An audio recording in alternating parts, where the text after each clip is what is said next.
लगभग 8:30 बजे नगीना देहात पुलिस को सूचना प्राप्त हुई थी कि रायपुर सादात के एक मोहल्ले में एक मकान में शुरुआत में जो सूचना मिली थी वो मिली थी कि चोरी की घटना हुई है। उस सूचना पे तत्काल थाना प्रभारी गए, उसके कुछ समय बाद सीओ साहब भी गए। वो दोपहर में एक तहरीर दी गई कि घर में डकैती हुई है और घर में जो पीड़िता थी उसके साथ सामूहिक दुष्कर्म की घटना हुई है। उसके बाद घटनास्थल का निरीक्षण मेरे द्वारा भी किया गया और सुसंगत धाराओं में अभियोग दर्ज किया गया। विवेचना के क्रम में कुछ तथ्य प्रकाश में आए हैं कि जो ये पीड़िता है, पीड़िता का पिछले 10-12 साल से एक व्यक्ति जो पीछे मेरे खड़ा है पुष्पिंदर चौधरी, इसके साथ उसके संबंध थे, उसका ये मित्र है और ये फ़ोन पे निरंतर बात करते रहते थे। विवेचना के क्रम में ये भी आया प्रकाश में, जो 19 अक्टूबर को चोरी की घटना हुई थी उस समय भी ये व्यक्ति घर पर आया था और एक लगभग इंटरोगेशन में निकल के ये आया कि लगभग 40,000 रुपये ये चोरी करके गया था।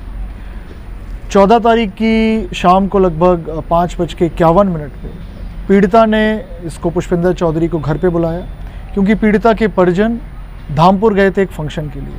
तो वो धामपुर निकले और इसने घर पे बुलाया और इसने ये सारा सामान जो आपको दिख रहा है, चांदी का सामान है, जेवर है, सोने का जेवर है, कुछ घड़ियाँ हैं, करेंसी नोट्स हैं, मोबाइल फ़ोन है, LED है, स्कूटी है, ये सब इसने इसके सुपुर्द कर दी और ये सारा सामान लेके बिजनौर आ गया।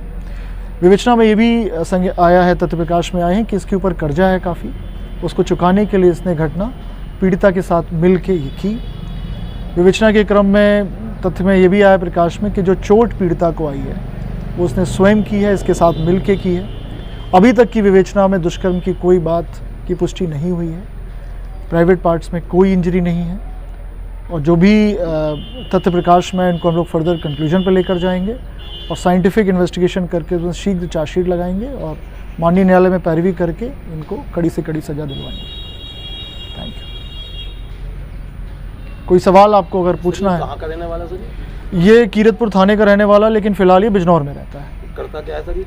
पुष्पिंदर चौधरी ये पहले अध्यापक था, ये पीड़िता भी पहले अध्यापक थी, दोनों में उसी समय मित्रता हुई। उसके बाद इसने कुछ शेयर का कुछ काम किया उसमें, इसके पास उसके ऊपर ये कर्जा हो गया इस तरह का। तो सर ये उस समय घटना के समय अकेला ही था ये?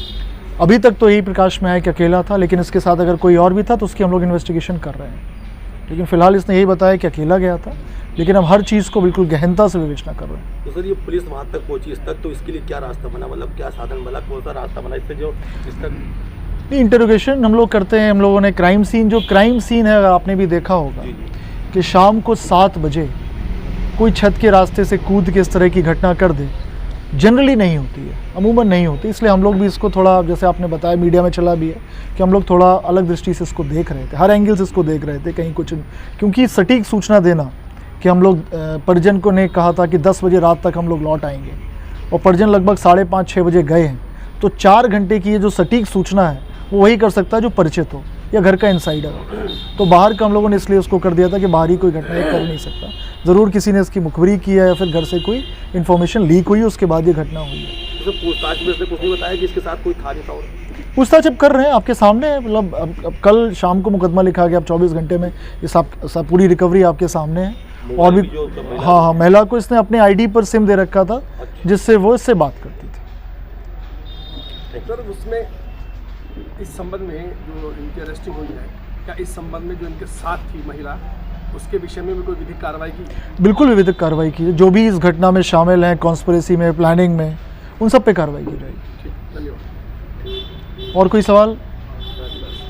थैंक यू, बहुत बहुत धन्यवाद। Subscribe now and press the bell icon. Never miss